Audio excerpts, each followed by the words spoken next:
cuenta. Bueno, muy bien. En el día de ayer, la presidenta Cristina Fernández de Kirchner realizó distintos anuncios, entre ellos un aumento de la jubilación mínima del 17,21% a partir de septiembre. Estamos con Mariano Beristain, que como siempre nos brinda todos los detalles en esta materia. Mariano, muy buenos días. Buenos días a todos. Bueno, efectivamente se anunció un aumento superior al 17% de las jubilaciones y pensiones. Ahora, este aumento tiene, digamos, dos connotaciones. Una connotación es la personal, es decir, cómo va a afectar y a cuántas personas va a beneficiar. Y por otra parte, obviamente, la connotación colectiva, porque se ingresa una gran cantidad de masa de dinero al mercado que lo que hace es alimentar la economía. Pero vamos a los detalles de este aumento jubilatorio. Bueno, 17,21%, lo que representa desde marzo un 30,47%. Estamos hablando de marzo de este año el aumento. 17,21 va a ser a partir del 1 de septiembre para todos los jubilados y pensionados y acumulan desde el mes de marzo un 30,47% de aumento. Pero vamos a tratar, a ver si logramos, vamos a ver, digamos, a cuántas personas beneficia y qué representa de alguna manera este aumento jubilatorio. Vamos a ver, desde el mínimo, que pasa de 2.757 pesos a 3.231 pesos, el haber mínimo de los jubilados. Y en el caso del haber medio, es decir, lo que cobran, la media de los jubilados salta de 5.755 pesos a 6.746 pesos. Vamos a ver la cantidad de beneficiarios y el impacto que esto tiene en la economía. Hablamos de más de 7.420.000 beneficiarios de este incremento del 17,21%. Además de eso, que lo que les decía recién, que este tiene un impacto económico, este aumento, de 93.126 millones de pesos. ¿Qué quiere decir esto? Que este dinero, en general, los jubilados y pensionados lo terminan gastando, lo terminan utilizando en servicios, en bienes, y de esta manera lo que hace de alguna manera al sistema. Es reactivar la economía, efectivamente.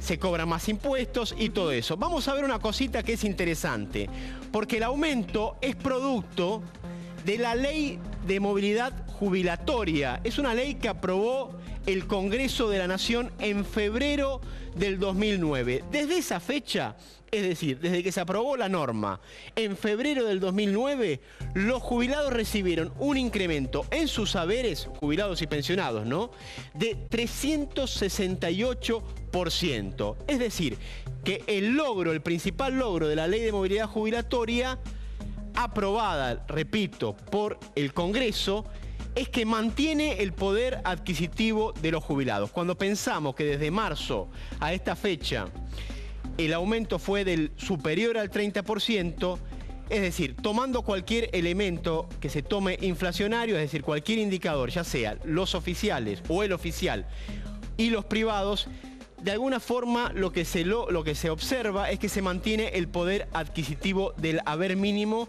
y del haber medio, ¿no?, fundamentalmente. Bien. Bueno, muchísimas gracias a todos. Muchas gracias, pero vamos a seguir hablando del tema, por supuesto. Tenemos un invitado especial en el día de hoy que está con Pablo Dugan. Pablo. Así es, estamos ya con Diego Bocio, titular del ANSES. Bienvenido. ¿Cómo le va? ¿Qué tal, Pablo? ¿Cómo estás? Bien, bien, muy bien. ¿Nos cuenta un poquito de la trastienda de estos aumentos? ¿Cómo se producen? ¿Qué establece la ley y cómo se van produciendo? Sí, la ley es clara, son 2 veces al año, marzo y septiembre. Tiene 2 componentes fundamentales, esa polinómica como se describe, que básicamente es la evolución de los salarios y la evolución de los tributos, es decir, los impuestos. La ANSES se financia en un 60% por aportes y contribuciones y un 40% por tributos. Y en ese contexto, la evolución de los primeros meses de los tributos, es decir, del IVA, de ganancias y demás, fue muy bueno y permitió que se diera un aumento del 17,21%, que es lo que establece la ley. ¿Este sería el segundo del año? Este es el segundo del año. El primer aumento fue de 11,31, lo explicaron recién muy bien, y este es del 17,21%. Pero si el uno momento, analiza... el Sí. momento quién lo establece? ¿La ley? La ley Ah. establece que en marzo y en septiembre de cada año, cada 6 meses tiene que haber un aumento que Sí. se tiene que regir por una norma, por esa ley, por una fórmula, y esa fórmula tiene en cuenta dos grandes aspectos: la recaudación tributaria y la variación de los salarios. Sí.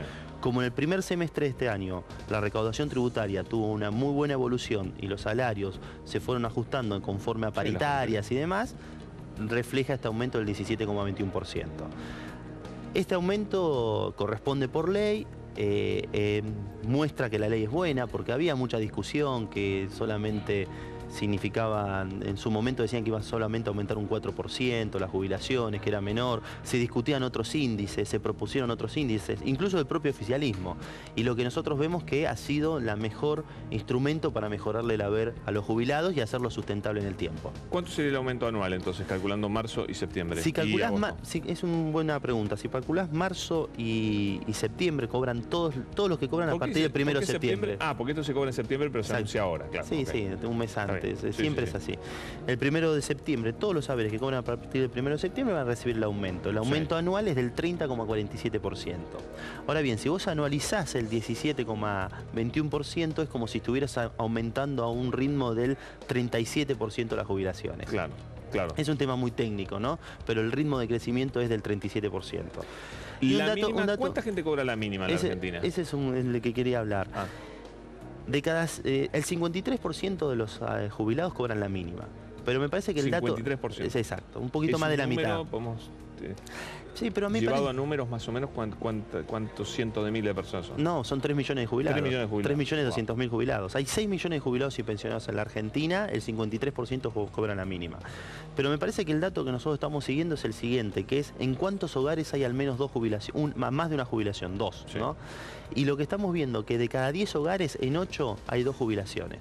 O Ok. está el jubilado con pensionado, o está el jubilado señor y jubilado la señora, y eso se debe al plan de inclusión jubilatoria que ha permitido que se incorporen nuevos jubilados y que ahora con una nueva ley lo estamos tratando de extender y estamos tratando de que se incorporen 470.000 nuevos jubilados, que son señoras y señores que en su momento trabajaron o trabajan en negro. Si lo y que- separamos por sexo, Sí, ¿quién hay de qué hay un poquito sexo más jubiladas, mujeres sí, que que sí. cobran? Yo me refiero a la mínima. A la mínima, básicamente jubiladas. Son sí. muchas más mujeres Sí, que hombres. y tiene que ver con el efecto de la moratoria. Claro. La moratoria, el 70% de los nuevos jubilados por la moratoria fueron jubiladas. Por eso en algún momento la llamaron la jubilación de las amas de casa, ¿no? Tiene que ver también con un mundo que cambió, Sí. porque muchísimas mujeres que no trabajaban.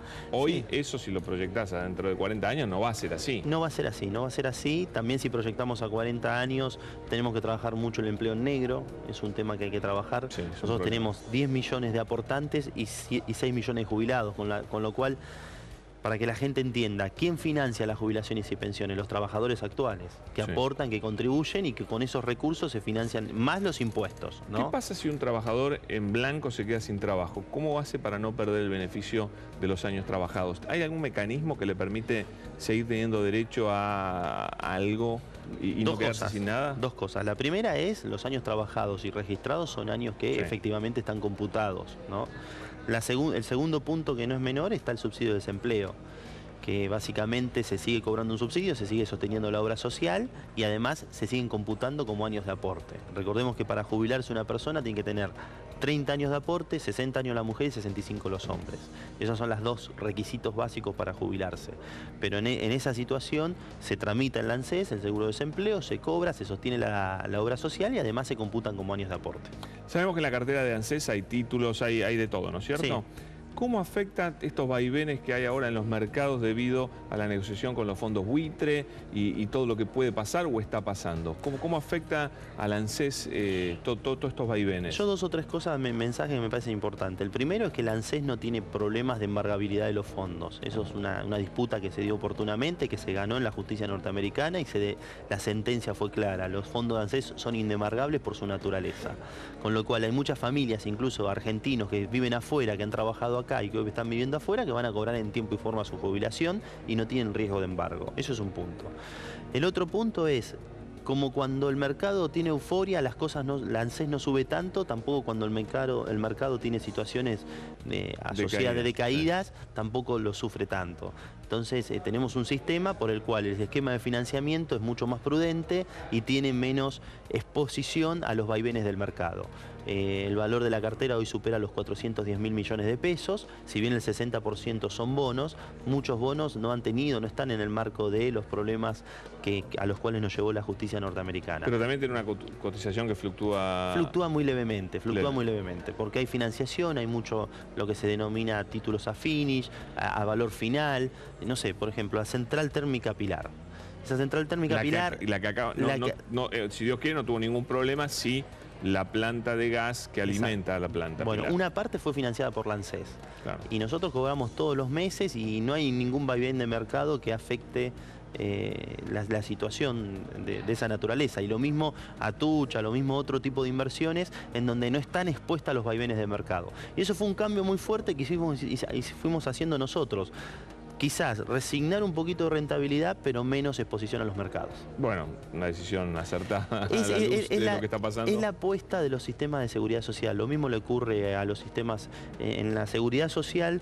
Todos los sistemas como la Argentina, en donde los trabajadores financian a los jubilados, tienen fondos de reservas. Claro, y lo que proponen quienes administran esos fondos de reservas o las buenas prácticas políticas es que efectivamente se expongan menos a los mercados, que tengan menos rentabilidad pero generen más trabajo y que tengan menos exposición a los vaivenes del mercado. Le pido una opinión sobre la evolución de esta negociación tan complicada. Yo me parece que tiene un capítulo ahora en un ratito, ¿no? A las 12. Sí, yo me parece que es un tema muy complejo, donde está el Ministerio de Economía trabajando muy rigurosamente, donde hay un gobierno nacional liderado por la presidenta que ha mostrado voluntad de pago innegable. Se pagó el otro día la cuota del Club de París, se pagaron a los holding, se pagaron todos los compromisos y hemos honrado en tiempo y forma nuestros compromisos y eso nadie lo puede discutir.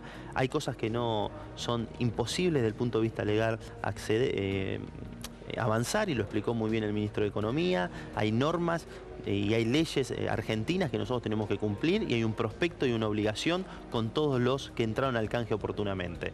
En ese contexto me parece que hay que ser prudentes, hay que seguir el diálogo como lo manifestó la presidenta y nosotros estamos abiertos a seguir el diálogo y en la medida en que las cosas se vayan dialogando y vayan encauzando las posibilidades que realmente tiene la Argentina, yo creo que no vamos a tener ninguna dificultad. ¿Qué es lo que creo? ¿Su sensación?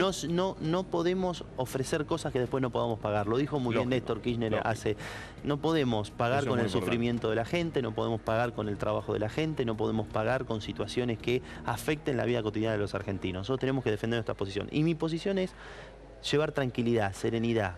Las cosas siguen funcionando, hay un Estado que tiene capacidad y espalda y respaldo para pagar en tiempo y forma jubilaciones, pensiones, asignaciones, y eso me parece que hoy entraba acá al canal y una señora me preguntaba por el tema de una asignación y una jubilación. Esa gente, la que anda a pie, la que tiene... nosotros le tenemos que dar respuesta y es una obligación de todos, también de la prensa, de todos, llevar tranquilidad y serenidad porque es importante. Para que quede claro, ¿la Argentina está o no está en default? Ha sido claro el ministro, nosotros tenemos una voluntad de pago innegable y cuando uno paga y cumple con sus compromisos no habría ningún motivo para que lo declaren de esa manera. Gracias por visitarnos, gracias a usted. Muy amable.